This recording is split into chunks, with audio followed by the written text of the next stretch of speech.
तो माफिया को साबरमती से प्रयागराज लाने का सबसे बड़ा काउंटडाउन चल रहा है। सबसे बड़ा कवरेज आप देख रहे हैं। लगातार माफिया अतीक के साथ साथ हमारे कैमरे आगे बढ़ते जा रहे हैं। और इसी बीच बड़ी खबर आपको बताएं, माफिया अतीक अहमद को प्रयागराज लाया जा रहा है, जहां 2006 के उमेश पाल किडनैपिंग केस में कल एमपी एमएलए कोर्ट में सुनवाई होनी है। लिहाजा उमेश पाल का परिवार इंसाफ की मांग कर रहा है। उमेश पाल की मां शांति देवी पत्नी जया पाल का कहना है, जब तक अतीक का सर्वनाश नहीं होगा उन्हें तसल्ली नहीं मिलेगी।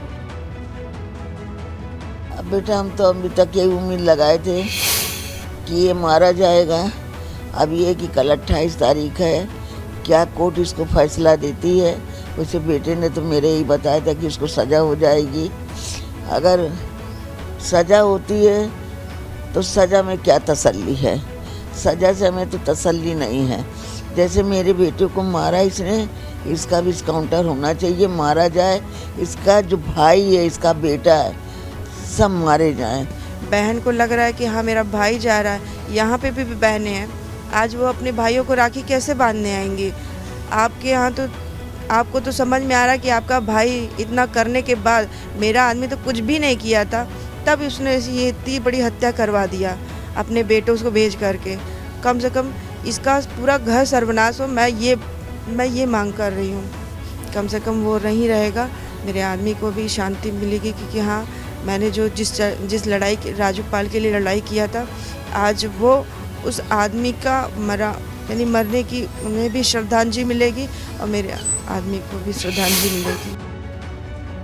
तो किडनैपिंग केस में एमपी एमएलए कोर्ट में पेशी होनी है दोनों भाई की, जहां अहम ये रहा साबरमती जेल से लेकर के कड़ी सुरक्षा के बीच दो कैदी वाहन जिस तरीके से आगे बढ़ते हुए दो राज्यों की सीमाओं को, दो राज्यों को पार करते हुए पहुंचते हैं झांसी। और तड़के सुबह जब तस्वीर आती है, 1 घंटे का ये हॉल्ट होता है, 1 घंटे 40 मिनट का हॉल्ट होता है झांसी में, और झांसी से ये काफिला आगे बढ़ रहा है। गंतव्य है सबसे जहां से स्मूथ रन शुरू हो सकता है, वो है बुंदेलखंड एक्सप्रेसवे। उससे पहले ट्रैफिक का ये जो ट्रैफिक के साथ आगे बढ़ने की तस्वीरें ये बनी रहेंगी। लगभग 140 किलोमीटर का स्ट्रेच है। हमारे सहयोगी रतीश लगातार बने हुए हैं काफिले के साथ, और उनके कैमरे से तस्वीरें हम लगातार आपको दिखा भी रहे हैं। लेकिन 140 किलोमीटर ऐसा स्ट्रेच है जो कि बहुत स्मूथ नहीं चलेगा। बड़ी तेजी से रफ्तार पकड़ के ये दोनों गाड़ियां नहीं आगे बढ़ पाएंगी और काफिले की गाड़ियां आगे नहीं बढ़ पाएंगी, क्योंकि सामान्यतया जो ट्रैफिक रहता है, जो गाड़ियां रहती हैं, जो बड़े वाहन रहते हैं, वो चलते हैं। लेकिन जैसे ही बुंदेलखंड एक्सप्रेस वे पर यह काफिला चढ़ेगा, आगे बढ़ेगा,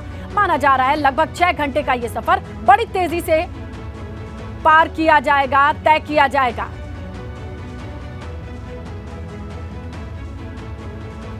तो ये पूरा मामला शुरू होता है जिस मामले के फैसले के लिए साबरमती से अतीक को लाया जा रहा है प्रयागराज। वो मामला जुड़ा है एक जगह से जहां पर उमेश पाल को किडनैप किया गया था, और उसी जगह पर मौजूद है हमारे सहयोगी मोहम्मद मोइन।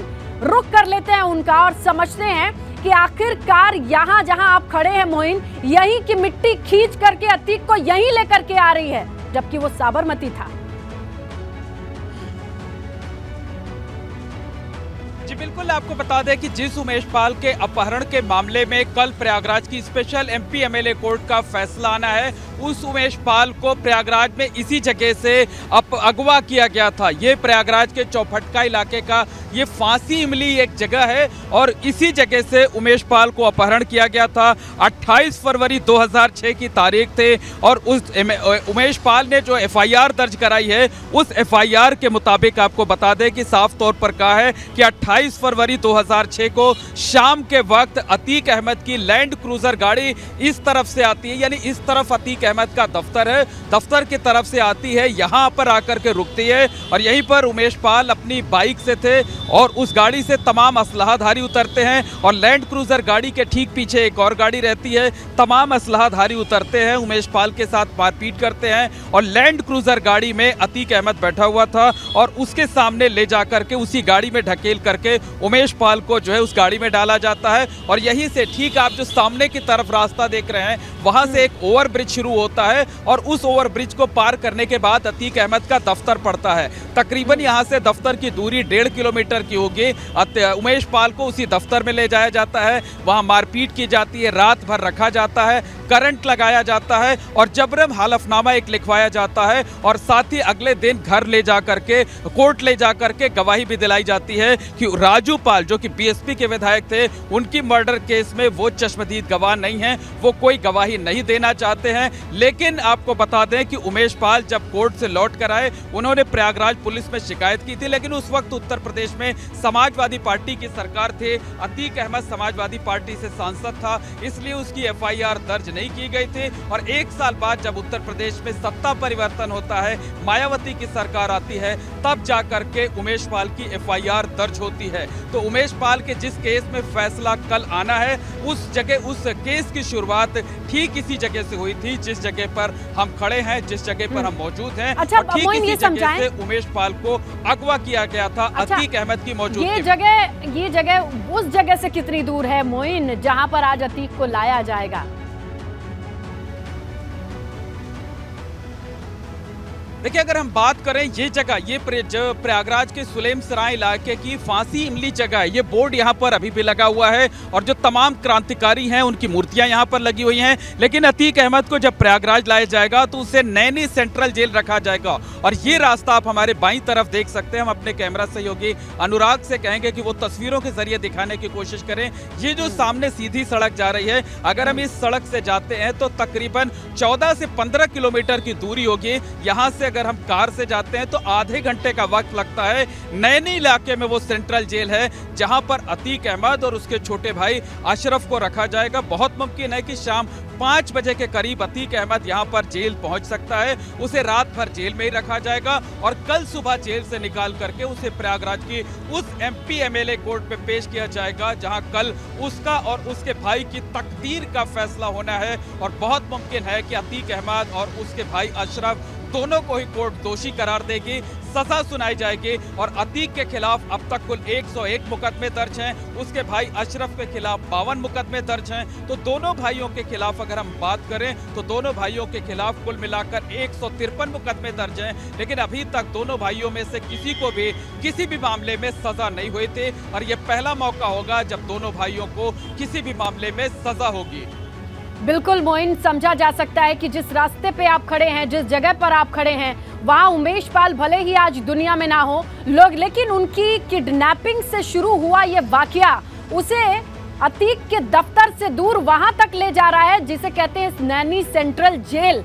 आज रात जब वहां गुजारेगा अतीक तो उसे याद आएगा हर वो रास्ता, अपने दफ्तर का वास्ता, जहां पर वो रह करके किस तरीके से वक्त गुजारा करता था और वक्त कैसे पलटता है। वो दौर क्या था, ये दौर अब क्या है जब रात बिताए नहीं बीतेगी। नैनी सेंट्रल जेल में भी व्यवस्थाएं अलग बनी होंगी, उसकी भी डिटेल्स हम दर्शकों को पहुंचाएंगे क्योंकि काफिले के साथ एबीपी गंगा का कैमरा लगातार मूव कर रहा है। जहां साबरमती से प्रयागराज की ओर आगे बढ़ने के लिए बुंदेलखंड एक्सप्रेसवे मात्र 44 किलोमीटर दूर है। अतीक का काफिला 44 किलोमीटर के बाद बुंदेलखंड एक्सप्रेसवे पर चढ़ेगा और लगभग 350 किलोमीटर की दूरी वहां से प्रयागराज रह जाएगी। हमारे सहयोगी रतीश लगातार फॉलो कर रहे हैं, काफिले के साथ आगे बढ़ रहे हैं।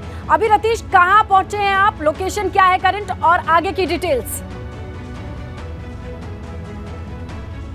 देखिए, अभी झांसी जनपद में ही है। अपने कैमरा सहयोगी से कहूंगा कि वो काफिले को जरूर दिखाते रहें। झांसी जनपद का मोठ जो इलाका है वो हमने क्रॉस कर लिया है। NH 27 पर हम चल रहे हैं, बढ़ते जा रहे हैं। बुंदेलखंड वो जहां पर काफिला एक्सप्रेसवे पर चढ़ेगा वो यहां से करीब 38 किलोमीटर 38 किलोमीटर से रह गया है जो शो हो रहा है।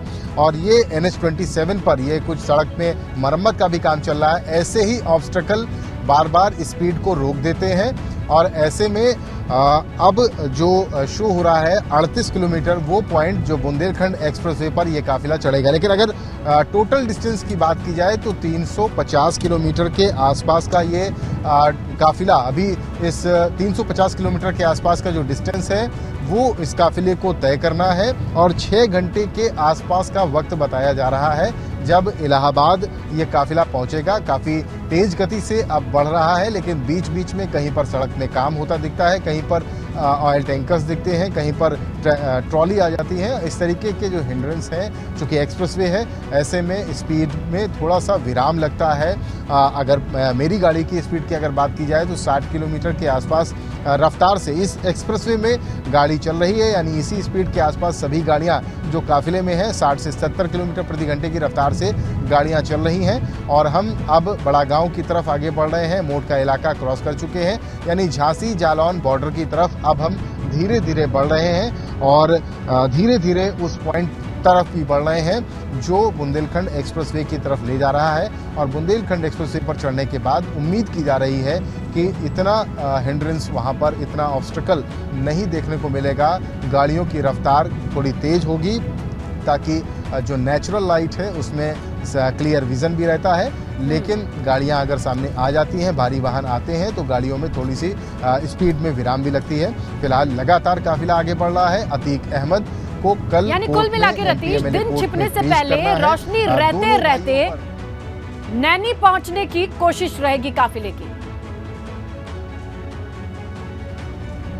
हाँ, बिल्कुल आपने सही कहा। शाम के 6 बजे का वक्त है जब नैनी सेंट्रल जेल अतीक अहमद को पहुंच जाना है। दोनों भाइयों को पहुंचना है। बरेली सेंट्रल जेल से अशरफ को रवाना किया गया है। अशरफ का काफिला भी प्रयागराज की तरफ आ रहा है और इसके साथ ही दूसरा जो काफिला जिसमें हम स्वयं शामिल हैं वो भी आगे बढ़ रहा है। सीओ देखिए बढ़ रहे हैं, आगे ले जा रहे हैं इस काफिले को। 3 गाड़ियां पुलिस की आगे हैं, जो 2 प्रिजन वैन चल रहे हैं, जिनमें से एक प्रिजन वैन में अतीक अहमद खुद बैठा हुआ है और एक दूसरी प्रिजन वैन है जो इमरजेंसी के लिए भी रखी गई है, जिसमें कई सारे सुरक्षाकर्मी, पुलिसकर्मी हैं। देखिए ये डंपर हम आपको दिखा रहे हैं। इसी तरीके के ऑब्स्टिकल जब बीच में आते हैं तो गाड़ियों की स्पीड थोड़ी सी कम होती है, हमारी स्पीड भी कम होती है और जो अतीक अहमद का काफिला है उसकी भी स्पीड कम हो जाती है।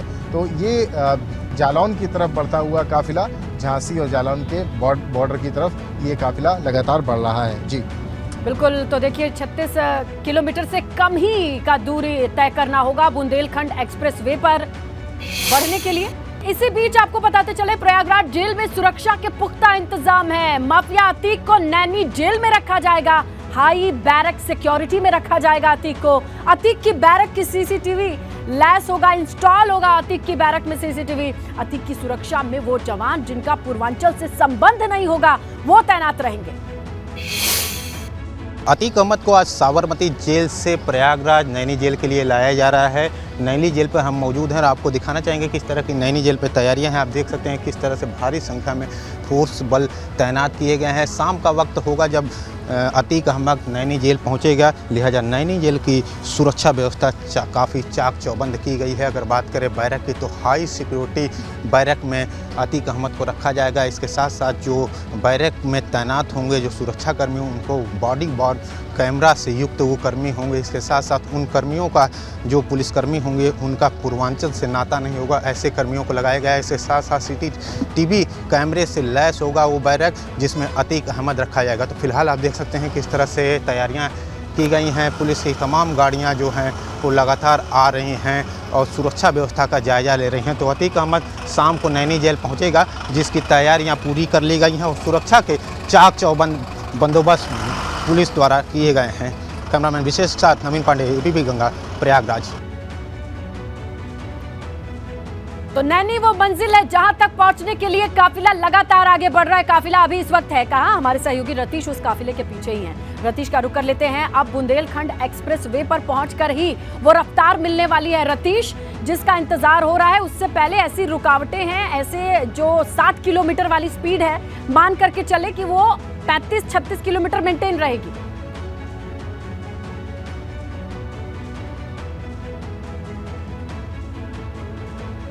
तो हमारे सहयोगी रतीश लगातार आगे बढ़ रहे हैं काफिले के साथ। ABP गंगा का कैमरा साबरमती से आपको लिए चल रहा है, नैनी तक पहुंचाएंगे। और बीच में सिर्फ एक हॉल्ट था। जैसे ही 1 घंटे 40 मिनट के हॉल्ट से आगे बढ़े हैं, हमारे सहयोगी रतीश के कैमरे से हम लगातार तस्वीरों को देखते चल रहे हैं। अभी रतीश कहां पर हैं और बुंदेलखंड एक्सप्रेसवे कितना दूर रह गया है? बिल्कुल, देखिए अगर बुंदेलखंड एक्सप्रेसवे की बात की जाए तो ये 32 किलोमीटर 32 किलोमीटर अभी वो पॉइंट बचा हुआ है। एरच जो झांसी जिले में पड़ता है, एरच बांध भी है। एरच के नज़दीक हम लोग हैं इस वक्त, जिला झांसी। एरच एक जगह है जहाँ पर हम लोग इस समय पहुँच रहे हैं, 2 किलोमीटर 3 किलोमीटर उससे पहले हैं। और इसके बाद झांसी और जालौन का जो सीमावर्ती इलाका है वो आएगा, और उसके बाद हम लोग जालौन ज़िले में एंटर होंगे। बुंदेलखंड एक्सप्रेसवे उसके बाद ही आएगा। लेकिन 32 किलोमीटर के आसपास का जो सफ़र है वो इसी तरीके से तय करना पड़ेगा। अभी अगर टोटल डिस्टेंस की बात की जाए तो टोटल डिस्टेंस करीब 340 किलोमीटर के आसपास का प्रयागराज का अभी दिखा रहा है जो कवर करना है, और इसके लिए वही 6 घंटे के आसपास का रास्ता बचा हुआ है। यानी अभी 6 घंटे इस काफिले को और इसी तरीके से इसी गति से आगे बढ़ना होगा। देखिए आपको एक बार फिर से दिखाएं, बड़े बड़े ट्रक, लोडेड ट्रक्स इस हाईवे पे है। NH27 पर हम लोग चल रहे हैं, और यही जो लोडेड ट्रक्स हैं, जो डंपर हैं, जो गिट्टियों से लदे हुए हैं, जो झांसी से आ रहे हैं, जो महोबा से आ रहे हैं, जो तमाम जगहों से आ रहे हैं, वो स्पीड को रोक देते हैं। और हमारी जो स्पीड है गाड़ी की वो इस वक्त 20-30 किलोमीटर प्रति घंटे की रफ्तार हो गई है, क्योंकि इस तरीके के जब वाहन आते हैं तो रफ्तार सभी वाहनों की कम हो जाती है। और अभी हम एरच इलाका जो जिला झांसी में पड़ता है वहाँ पर है। देखिए ये लोडर जा रहा है, जो डंपर जा रहा है, उसमें गिट्टियाँ लदी हुई हैं। इसी तरीके की जो एक्सप्रेसवे पर जो गाड़ियाँ हैं, हाईवे पर जो गाड़ियाँ हैं वो स्पीड को रोक रही हैं, इसलिए दूरी जो है वो ज़्यादा दूर नज़र आ रही है। लेकिन ये दूरी कम होती भी जा रही है जैसे ही सामने से अवरोध हटते हैं, गाड़ियों की रफ्तार बढ़ती है। अभी पंकज ने दिखाया रतीश, तो एक तरफ गाड़ियों का काफिला पूरा लंबा दिखाई दे रहा है और ये सिलसिला दूर तक चलेगा। बुंदेलखंड एक्सप्रेसवे तक ऐसी ही तस्वीर रहने वाली है। हाँ, बिल्कुल सही कहा। इसमें तमाम गाड़ियाँ आपसे कुछ देर पहले जब झांसी रिजर्व पुलिस लाइन पर हम रुके थे तो हमारे सहयोगी ने अतीक अहमद की बहन और उनके वकील से बात की थी, जो आयशा नूरी हैं, और वो भी अपनी गाड़ियों के साथ, यानी अतीक के भी कुछ जानने वालों की गाड़ियाँ इस काफिले में हैं। और इसके अलावा जो सुरक्षा की गाड़ियाँ हैं, सतर्कता बरतती हुई, वो भी बढ़ रही हैं। इसके साथ ही जो रूटीन की जो एक्सप्रेसवे पर गाड़ियाँ जा रही हैं वो भी हैं, और उसके अलावा मीडिया की तमाम गाड़ियाँ हैं जो गुजरात से, जो मध्य प्रदेश से, जो राजस्थान से और जो उत्तर प्रदेश से यानी झांसी से भी इस काफिले में शामिल होती जा रही हैं। और तमाम अन्य गाड़ियां भी जैसे जैसे आगे बढ़ेंगे वैसे वैसे इस काफिले में शामिल होती जाएंगी। देखिए आपको दिखा रहे हैं, पुलिसकर्मी खड़े हैं और इन्होंने रोक रखा है। यहाँ पर पूंछ जो है, थाना पूंछ जिला झांसी में पड़ता है, झांसी जिले में, उसको थाना पूंछ की पुलिस अब यहाँ सुरक्षा के घेरे में शामिल होती दिखाई दे रही है। हमारे सहयोगी रतीश लगातार बने हुए हैं, काफिले के साथ आगे बढ़ रहे हैं।